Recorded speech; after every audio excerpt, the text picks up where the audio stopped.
Hello, this is Bart. I'm here for Macro Principles, and today we're going to go over some of the material we've covered so far, and mostly also your questions. So I'm here to answer those for you.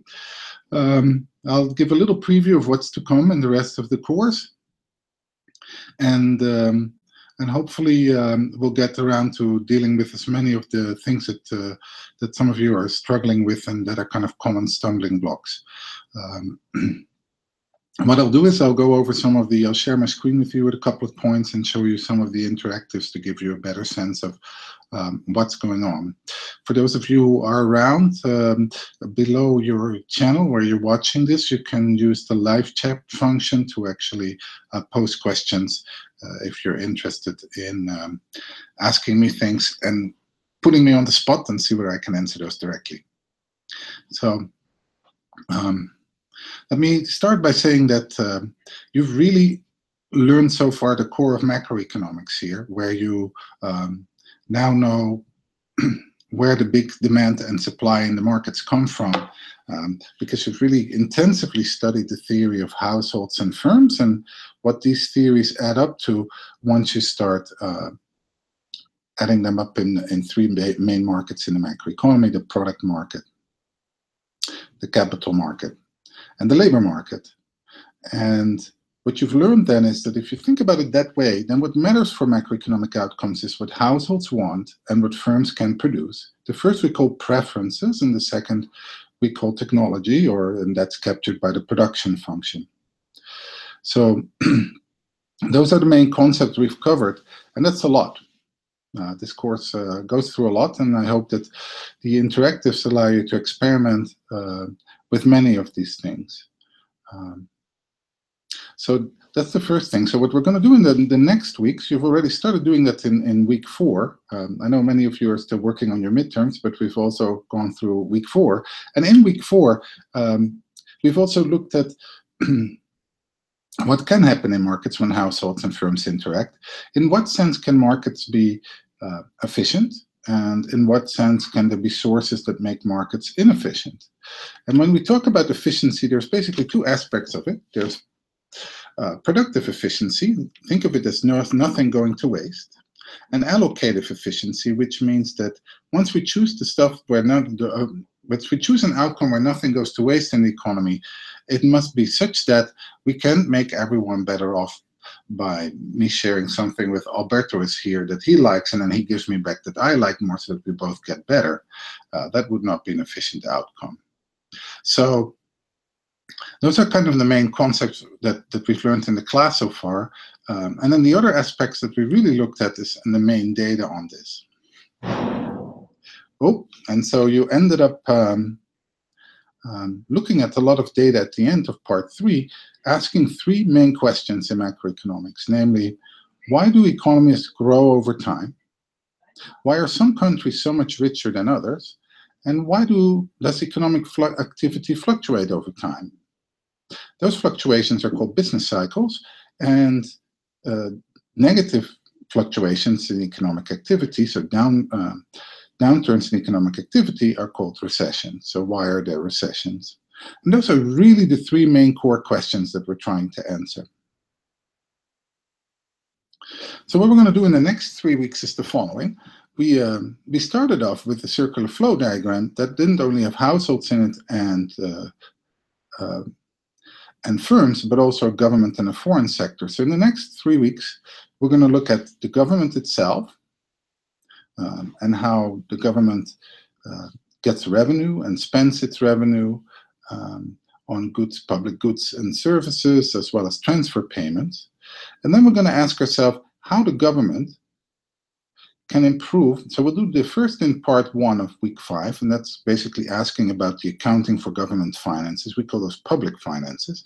In the second part of week 5, we're actually going to ask ourselves, what is going to happen when the government uses its possibilities to influence economic outcomes? Can it influence the long-run economic outcomes, the trend path of GDP, how quickly we grow over time, or can it just raise the level of GDP once, making different investments? and how can the government use its policies to stabilize business cycles and reduce the fluctuations in the economy.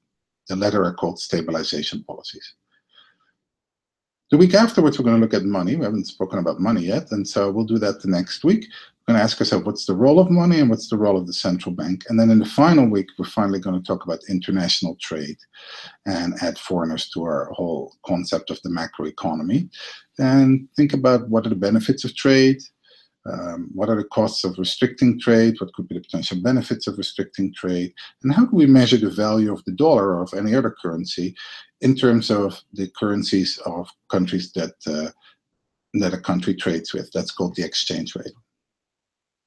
But so far we've covered parts 1 through 4, and I'm happy to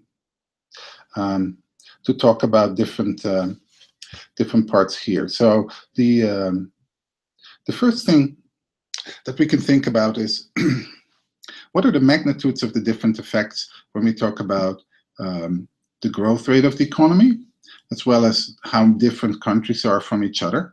And on that, we've had a real lecture, and we know that, for example, a country like Uganda has a level of GDP that's comparable to that in the US in the early 19th century. So the differences in GDP across countries are very big.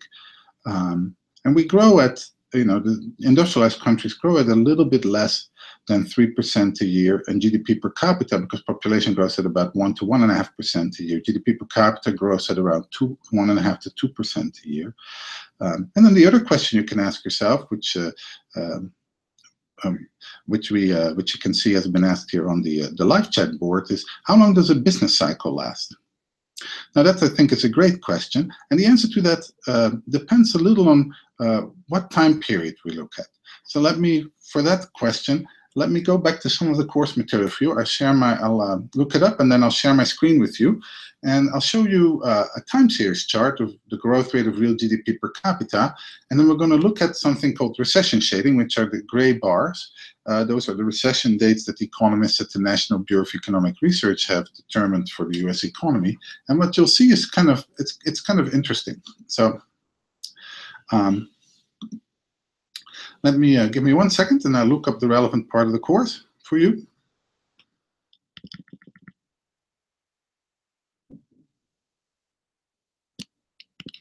I'm going to go to part 1, 2, where we're going to look at nominal and real GDP. So 1, 2, 3 in the course.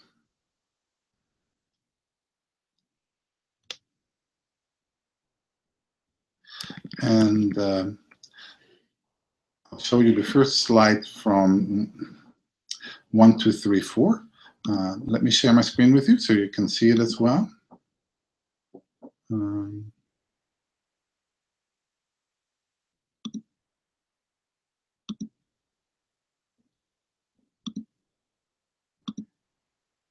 Share. Are you? Let me check with Alberto for a second. Are you seeing the time series chart now? Not yet, because there's a lag. Now I do. Okay, good. So here's the chart of real GDP growth. And this is a chart without recession bars, because it's from the unit that introduced it as recession bars. But what you'll see, and you can see me go over this, is look at the periods where real GDP growth is negative. Here's the 0 line, and this is, as you can see from the notes, this is quarterly observations of inflation-adjusted real GDP, and it's an annualized growth rate. So what it measures is if the economy would have grown at the rate that it grows in a quarter for a whole year, how quickly would the economy have grown? Now, periods that see negative GDP growth are almost always recessions, and I'll show that to you in a minute when we add the recession bars to this chart. And what you see is that the frequency with which GDP growth actually goes negative, or let's rephrase that GDP growth was much more often in the first 40 years after the Second World War, so from the 1950s to the mid-1980s. It also fluctuated a lot more than it was since the middle of the 1980s. Now, the fact that GDP fluctuations have gone down over time is sometimes called the great moderation in macroeconomics, because the economy overall seems to have been much more stable. Now, there's one notable exception, that's in 2008, when economic activity in the US, but not only in the US, and many other industrialized countries and other countries in the world, plummeted, and that's what we call the Great Recession and the global financial crisis of 2008. So when you look at GDP, you see these negatives here, and then what people at the National Bureau of Economic Research do is they actually they look at not only GDP but also other indicators. And so let's look at the chart that has this in with recession shading in it.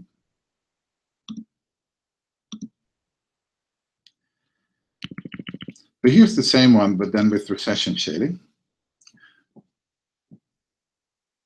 You seen that?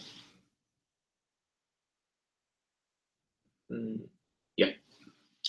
So here's the same chart, but now we've added the recession bars. And what you can see is what you already saw from the how often the economy went negative is, I'm sorry, how often GDP growth was negative, that was much more often in the 1940s, 50s, 60s, 70s, and early 80s. Now, since the beginning of the 80s in the US, we've actually only seen very few recessions. One in 1992, one in 2001, and then one in 2008. In fact, if you look at this area, the last period since 2008, this actually turns out to be one of the longest economic expansions in US economic history. Now, we're not growing very fast, we're going slower than we used to, but we're growing more steadily than we used to. So, in that sense, the question then is, if you ask yourself about stabilization policies, which we're going to look at this week, is it true that this is the result of stabilization policies? Is the government better at stabilizing overall economic activity? That could be through monetary policy that we look at in week 6. Or is this fundamentally because the economy has changed? What is true is that industries that make stuff, they're called manufacturing industries, tend to have more fluctuations in their production over the business cycles than industries that provide services like healthcare and education. And those industries have become increasingly important. So some of this is actually just the result of a change in the composition of the economy. Now, that change was not as abrupt as the change in the volatility or in the size of the fluctuations of GDP. So this is a puzzle that economists haven't answered yet and that they're looking at carefully. But it is true that this is not only true for the United States, this is true for most other industrialized countries. And so as a result, we think of, I'll stop sharing my screen. As a result, we think that this is not a US-specific phenomenon, or we know that it's not in the data, so there's probably also not a US-specific explanation for this. This must be something that's worldwide, at least across the industrialized economies. So that's on business cycles. And I'm showing you mostly US data, but clearly a lot of the facts we talk about, for example, in part 4, when we had to do exercises on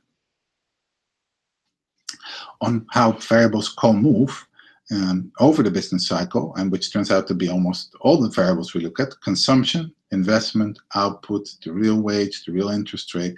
They all kind of move together. They all go up when output tends to grow fast, and they all tend to grow slower or go down when output goes down. So in those periods, we look at these co-movements are not only true in the US, they're true for almost all other economies that we look at in the world.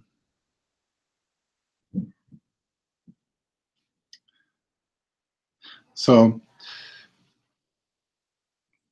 that's the first thing to think about.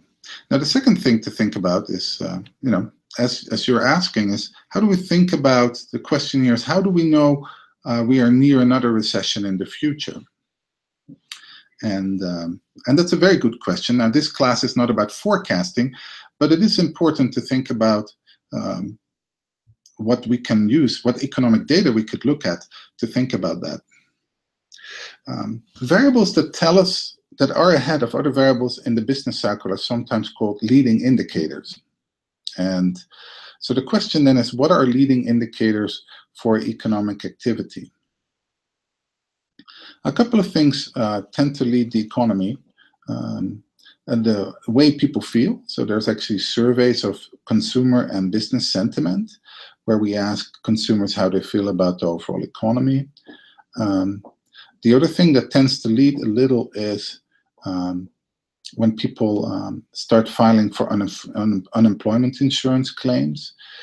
So when we slowly but surely see people trickle in into unemployment, then there is some evidence that the unemployment rate will start going up. So what a lot of people look at is called UI claims.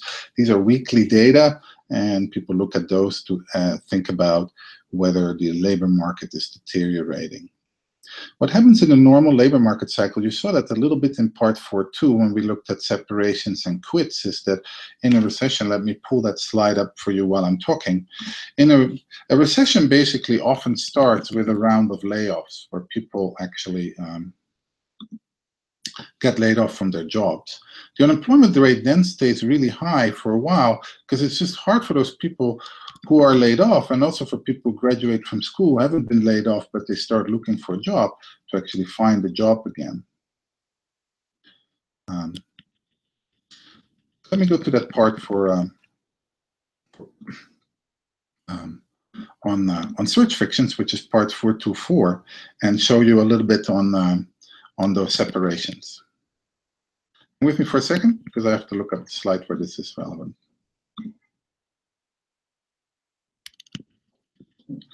So I'm going to look at what's known as the separation rate. So here's the, I'm saying here's the, but I haven't pulled it up yet. So I'm pulling it up for you right now. It's coming up.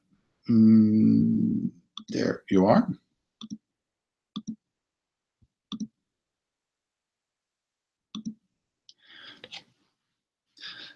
So here, what I'm going to show you is a slide of the separation rate in the United States. This data is has been collected. They started collecting this data in 2000, so it's not a very long time series, but the Great Recession is giving you a real good sense of what happens. What really happens is when the labor market starts deteriorating, two things happen. First of all, fewer people, so this is separations, these are people that leave their jobs, and this is the fraction of people that leave their jobs, which is really quite amazing. Every month in the United States, 1 in 30 people actually leave their jobs. Now, a lot of these people are the same people month after month after month. They just have short-term jobs. I, as a professor here at ASU, don't leave my job 1 every 30 months. And a lot of people work at jobs for 30 years. So a lot of these are kind of repeat offenders, to say it kind of I don't mean it in a negative way. But these people are leaving. This is a stacked area chart, the time series stacked area chart. The red area is the percent of people who get laid off. They don't want to leave their job, but their boss says that they have to leave. So this is known as an involuntary separation or a layoff. The green line is what we call voluntary separations. People move on to a better opportunity and they quit. And then there's other separations. For example, when people retire or they die, that would be another separation. Fortunately, that makes up a much smaller fraction of separations. So I really want you to focus on the red and the composition of the red and the green, areas, and look at how this behaved around the Great Recession. So what did you see around the Great Recession is that the red line was moving up. You see this? And that layoffs increase. So that's true. That happens in a lot of recessions. There was actually something else that happened. If you look at the width of the green area, that width actually started declining already before the recessions. So part of the labor market slowdown is actually people stop quitting their jobs. Another way of looking at this is that there's surveys of small businesses and other businesses that ask how hard it is to hire workers and how many employment opportunities they're creating. So business surveys help us understand how the economy is going to do going forward. Now, it's not only a question of how do we know whether we are near another recession, the question is how far in advance do we know we're probably going to be in a recession? And that turns out to be at max 3 to 6 months before we see a real downturn in the economy. We see some indicators blip up. Other indicators that do lead the economy are interest rates. And we will look at those when we look at the central bank, as well as stock markets tend to lead the economy a little. So there's something, the conference board in New York actually constructs an index of leading indicators where they actually combine all of those. So if you're interested in that and want to know what the traffic light says about recessions, whether it's on red, green, or yellow, that would be one thing to look at, for example. The other thing that is interesting, so let me show that to you as well, is actually go back to the beginning of the part on the labor market and just look at the basic time series that that part focuses on, namely the unemployment rate. There's one thing that you should realize, which is there's very few episodes in which the unemployment rate starts rising by about 0.2 of a percentage point, and then, or not, about 0.3 to a half a percentage point, and then comes down. So once the unemployment rate starts going up, it tends to go up and keep on rising into recessionary territory. So here's the chart for the unemployment rate. I hope you can see it.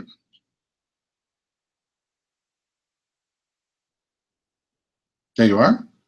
And so as you see, if I look here in these points, there are some false alarms. You see, there are some cases where the unemployment rate ticks up a little and then kind of it goes down again. But once the unemployment rate goes up by about half a percentage point, so think about here from 2.6 to 3.1, the momentum always seems to suggest it's going to go into a recession.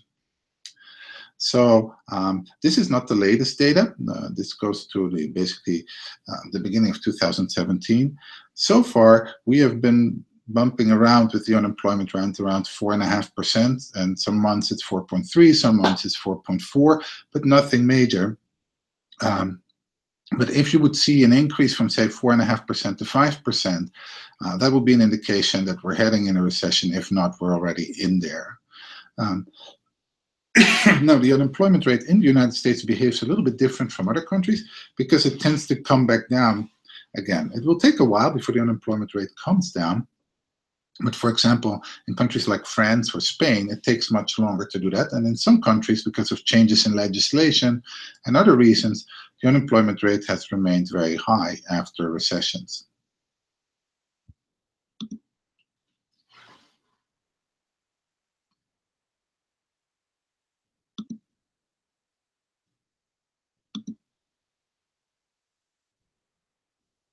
So I hope that helps a little in thinking about the unemployment rate as an indicator of recessions. What happens is that if we follow the economy in real time, that we often want to look at the unemployment rate because it doesn't get revised as much as GDP. So economic activity as GDP, which is the indicator we follow mostly in this class, does get revised a lot over time because we get more data about the economic activity. The unemployment rate is something that gets revised a lot less. So the relationship between GDP growth and the unemployment rate is a plot that is in 4.4212 as well. That's called Oken's law. And when GDP growth is strong, the unemployment rate tends to go down. And when GDP growth is weak, the unemployment rate tends to go up. But it turns out that the unemployment rate in that plot is actually in real time, as things happen, as they happen, is more reliably measured than GDP growth. So that's on recessions. The next question, do the differences in GDP per country take into account the differences in currencies? For example, what you are giving here is that if you have $3 in Ghana, you probably can buy a lot more than $3 with $3 in the US. And the answer to that is yes. When we talk about real GDP per capita differences across countries, what we actually talk about is what we call purchasing power parity, real GDP per capita. There's a program that's run by the United Nations called the International Comparison of Prices. And as part of that program, people travel around the world and they buy similar goods. So think about, to talk about my guilty pleasure, think about ice cream in the United States and ice cream in Ghana. And you then look at how expensive that is. We're not only looking at ice cream, we're looking at the average basket of goods that makes GDP. And so we're deciding which goods we compare across all countries in the world, and then we compare the cost of these goods, and we use that to actually deflate GDP levels. So we're not using the exchange rates, but we're using the actual comparable costs. This is called the International Comparison of Prices. So when we have a plot on real GDP per capita comparisons, like the map that we look at in this class, let's have a look at that. So let me go back to part 1.2, where we looked at the map of real GDP per capita, and you have had to compare some countries in that already in several assignments as well as in the text. So this is 1.2.4.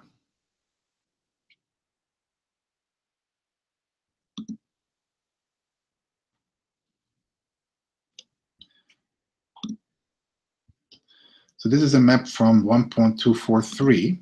And when I say this is a map, hold on for a second, I will show it to you right now. So here's the map that we've looked at several times before in this class. Is it showing up? Yes. Yeah. So this map is, if you go over it, it shows you the real GDP per capita level in each country as a percent of that in the US. It's done, so the US is 100%. That's why the index is such that the US is 100. This is data for 2014. If you click this link to the Penn Table 9.0, that's actually the data set from which this data is drawn. It's the data in which they do these GDP statistics where they correct them for the International Comparison of Prices. It's a remarkable data set with GDP per capita estimates for many countries going back a long time. It's one of the most often used data sets for people who look at economic growth and development differences across the world. So all of these numbers that you're seeing here then do two things. They first take a country's nominal GDP, and then they ask, how much can you buy in that country? Say in Canada would be nominal GDP in Canadian dollars. And then they ask, how much can you actually buy for a Canadian dollar relative to a US dollar? So that's the comparison of prices. So they basically compare how much ice cream and other stuff you can buy with a Canadian dollar versus a US dollar. And then what they do is they divide it by the total population. So there's two things they do. They adjust it for price differences, but we're also adjusting it for the different size of the country, because Canada is only 1/10 of the population of the United States. So, if you're Canadian and it's a little more, I hope you're not insulted, but I thought Canada has about 30 million people in it and the United States 300 million. So that's why you get these statistics. So for example, I'm from the Netherlands. The Netherlands has 20 million people in it, but GDP per capita is 90% of the US. So overall Dutch GDP is much lower because the US is only a fraction of the population, or the Netherlands only has a fraction of the population of the United States in it. So I hope that helps kind of clarify how we do these things with prices. I'll tell you a little bit about that, which is, we are sitting here in Arizona, so even if we do these comparisons across the US, sometimes these comparisons are a bit strange. In the average basket in the US, we include winter coats because most people in the US live in the Northeast and they actually use winter coats. Here in Phoenix, we don't use that many winter coats. So across countries, that's the same thing. People don't buy the same goods in every country. So what the UN does is they do make as good a guess of kind of what the biggest common denominator of goods is that makes up GDP across country, and they use that as a basis. That clearly is not perfect because it's it's hard to compare prices of things that are not the same. So they do their best in making this comparable, but I do want to emphasize that some of the differences that you measure here might be potential measurement errors. This is why in the latter part of this unit, we're so explicit about actually comparing real GDP per capita differences with other outcome differences like life expectancy, like people's self-reported happiness and things like that. And as you saw in that part, the US scores very high in GDP per capita, and still high, but not as high if we look at people's life expectancy or people's self-reported happiness. If you want to be happy, I guess you have to move to Denmark, because that tops the list of countries with their happiness index. So, this is clearly not a perfect measure of standard of living, but it is definitely a very good, what we call a proxy.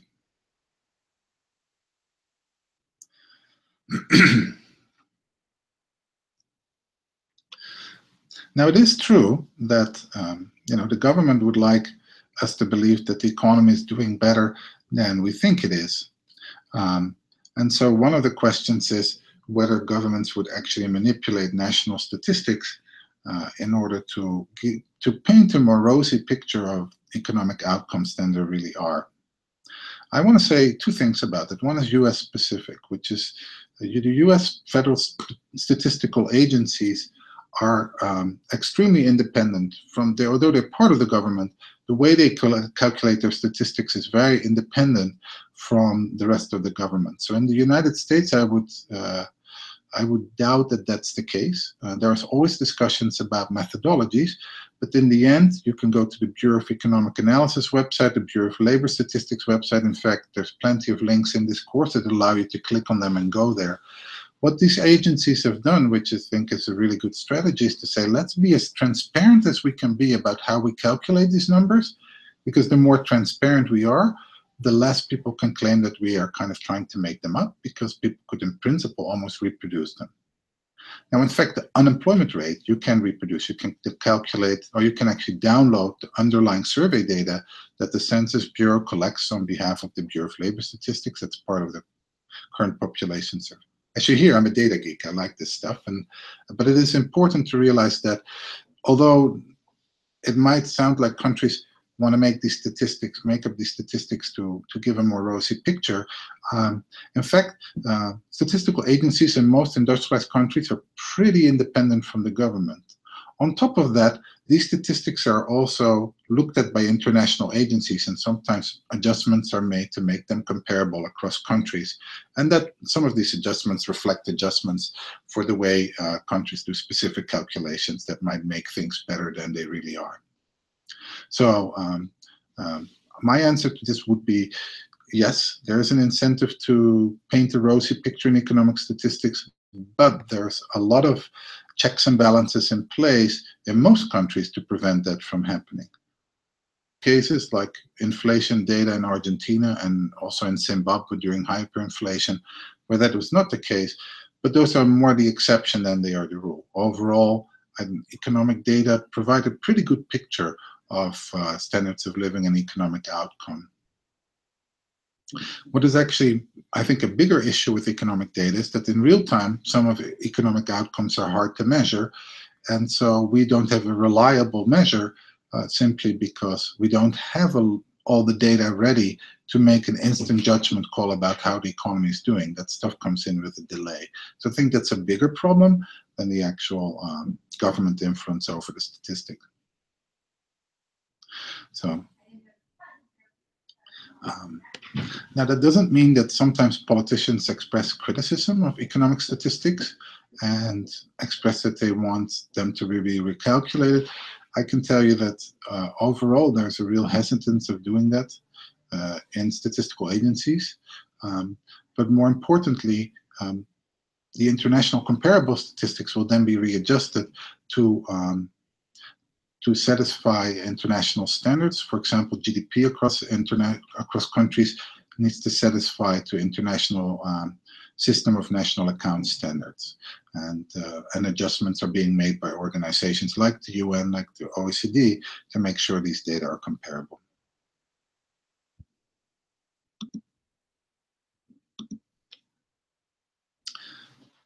So, but those are very valid concerns, and they speak to how important economic data is. And everyone, a lot of us read the news and follow GDP on a high frequency, and so do we follow the unemployment rate. So yes, it is important that these numbers are reliable. And the interesting thing is that if you talk to people at federal statistical agencies, they are very much aware that what they provide is a very, very valuable public good. Once the GDP number is out there, it's non-rival. Everyone can read it. The fact that you have read it doesn't mean I can't read it. And it's non-excludable because it's in the public domain. So in that sense, economic statistics are actually a very good example of a public good and why the government itself has a role in providing them.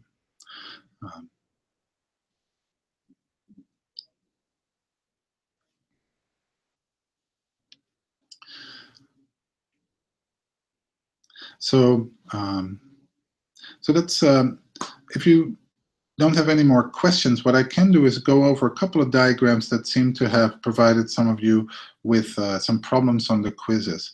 Let me start with a practical thing on the quiz.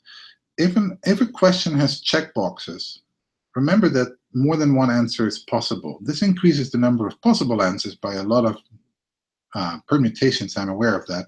But many of you find either one, if there's two possible answers, many of you find one of them but not both of them. So be aware that if you're on the quizzes and if you do the practice problems and also on the midterm and later on the final, that you are specifically thinking about whether it's one or more answers that could be right. So I wanted to show you a little on one quiz question that a lot of people had problems with that had to do with the labor market. Let me just show you the unit. I won't show you the quiz question, but give me 1 second. I'll load up that part of the course.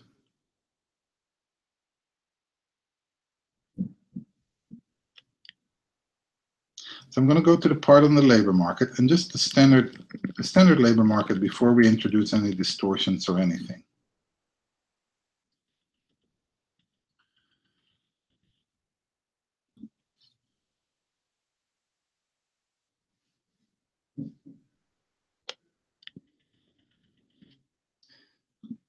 I'm almost there. So let me load this in a separate window so we can all just have a look at it. It's coming up.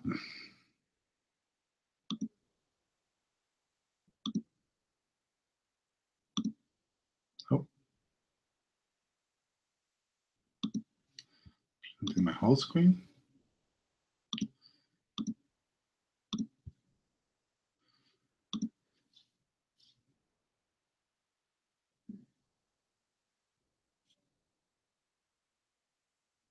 So what I'm going to show you is the diagram of the labor market.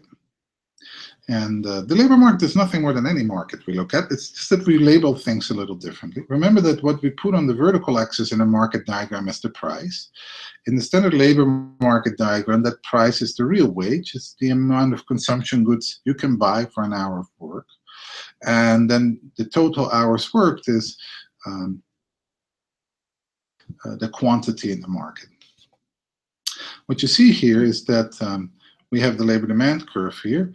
So if the and the labor supply curve. So if the real wage goes up, then people will supply more hours. If the real wage goes up, firms will actually demand fewer hours worked. So that's a standard market diagram.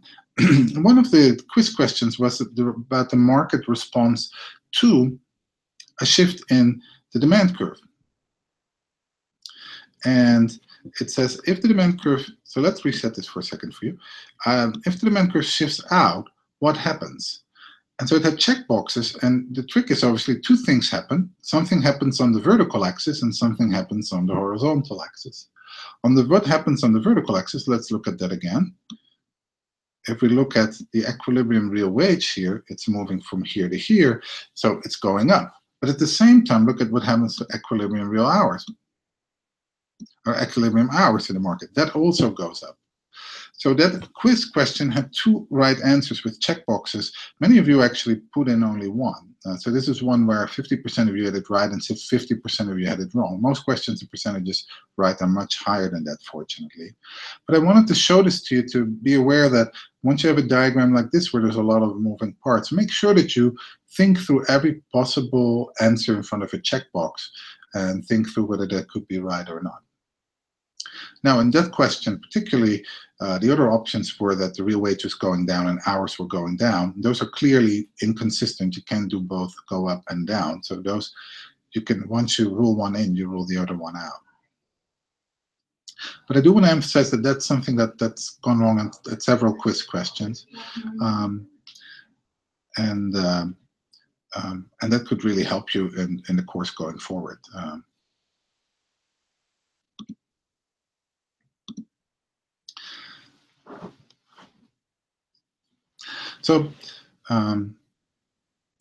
Then the other thing on the quiz questions and also on the practice problems that I want to emphasize is 2 more things, which is if you post questions on the discussion board, some of you have been very good at this, be as explicit as you can about the question you have a problem with and what you have a problem with. Some of this we find out is sometimes the phrasing of the question. So what we can do, especially on the practice problems, is go back in and change the phrasing to clarify it for you. And clearly also this will help us improve the quality of the course going forward. So when you're on the discussion boards, we're glad to help you on a day-to-day basis. And we benefit from clarity as much as you will, because the clearer you are, the better we can help you. So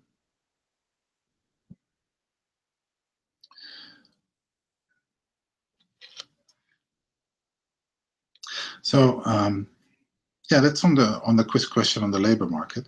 Let me address another question from the chat board here. The question is, China is still booming, at least as long as it's mirroring the West. Its GDP growth makes the West jealous. Sometimes I wonder if the West will continue to flourish. Is this concern valid?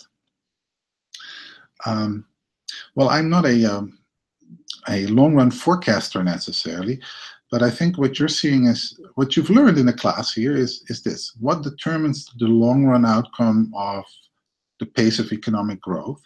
And because now we adopt each other's technologies around the world, that means basically the long-run growth for everyone is the pace of productivity growth and technological change.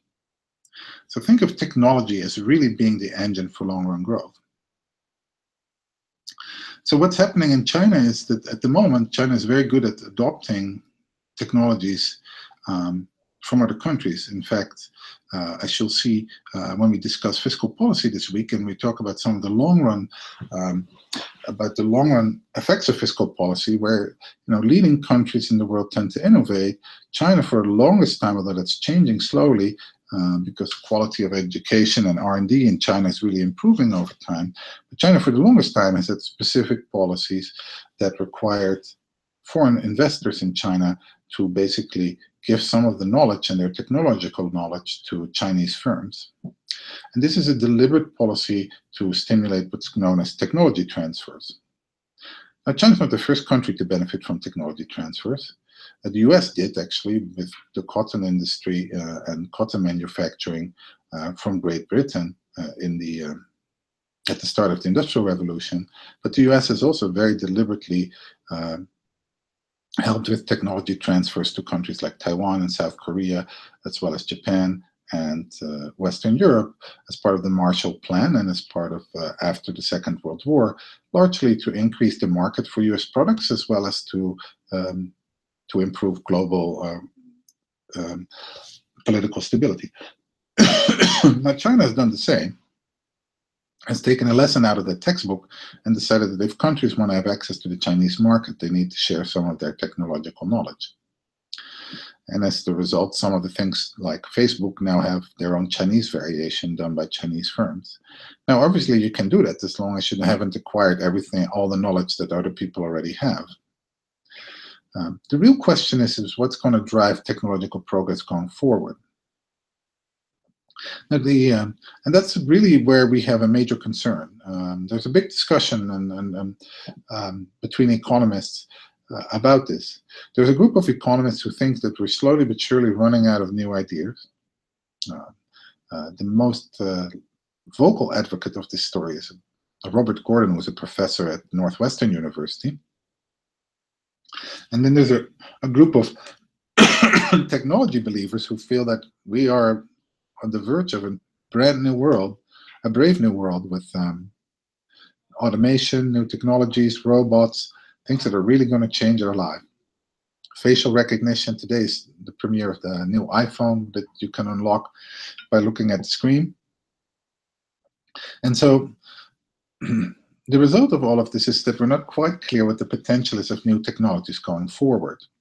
What we do know is that the growth of new technologies is much slower than the rate at which countries can adopt it. So countries that are in the adopting phase generally have much faster growth. Now that's so that's the one main driver of long-run growth. There's a couple of other things you have to think about, and they especially have to do with the labor supply across countries. Remember that part of GDP growth is, overall GDP growth is basically the function of three different things: technology, labor, and capital. Now, capital kind of grows with the other two factors, but the other concern here is labor, because a lot of countries, and that's now going to include China, are facing an aging population. They're facing that the smaller and smaller part of their population is actually actively part of the workforce. When we looked at the labor market in part 4.2, we looked at something called the labor force participation rate, which is kind of the fraction of the US working age population that actually wants to work. Think of that as the labor supply as a fraction of the population.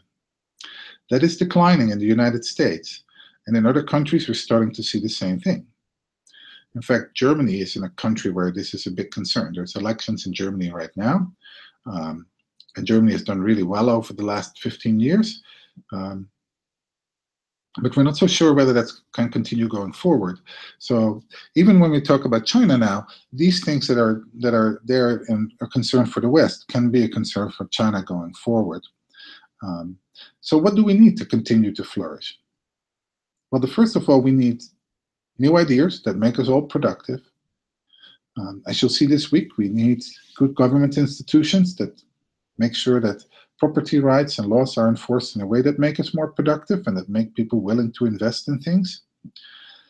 And then finally, we need people who are willing to work, and that's a fraction of the population. So the decline in the labor supply in that sense is a concern. Although I must say that is a little bit deceiving, because it turns out that older people in the United States now tend to work more than all the people in the United States 20 years ago. It's just that there are a lot more older people, relatively speaking. So if you ask, I wonder if the West will continue to flourish, I think the answer to this is actually a little bit more global than that. If we really think about what moves economic growth in the long run, if we think about the Industrial Revolution and all the progress we've seen in the 20th century, this is about global technological progress. This is not about technology in one country or another country. This is about what moves the technological frontier at a global scale. What is true is that the adoption of technology across countries, the rate and the speed at which it's adopted is much faster than it was, say, 100, 150 years ago. But that means that these things are going to pay off for everyone in the world faster than they used to.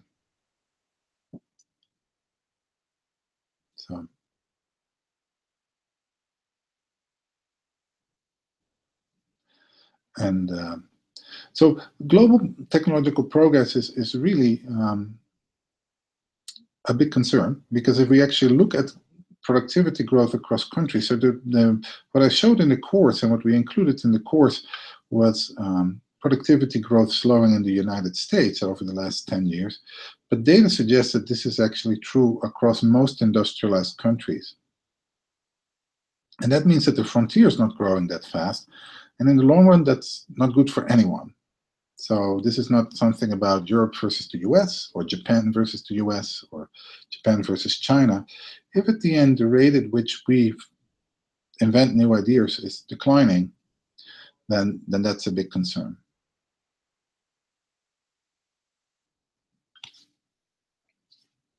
Now, To end our online lecture, part of the global frontier here is massive open online courses that started at Harvard and MIT and Stanford, and we are now part of it here at ASU. And that's part of an effort to actually provide brand new technology to provide and disseminate knowledge much faster and make it much broader accessible than it used to be. So you can think of this course kind of in the bigger picture of global growth and as being one realization of the next step in providing opportunities for productivity growth going forward. Now, clearly, all of these things go slowly and they work at different levels, but since you're part of the next frontier in terms of education and productivity growth. What is true on that is that because when we get richer, we tend to consume more medical care and we tend to consume more education. And those are sectors where productivity growth historically is not so fast. You just need a certain number of nurses to treat people for diseases. You need a certain number of teachers per classroom. These are sectors where productivity growth has historically been relatively low, and that's dragging down overall global productivity growth. And in countries where people get richer and they start actually using more medical care and education, that will slow down productivity growth there as well. Now, I don't want to be pessimistic because I believe that clearly, as you see here, and also as you see in medical care, people will find ways, once there's profits to be made, to innovate in a way that benefits us all.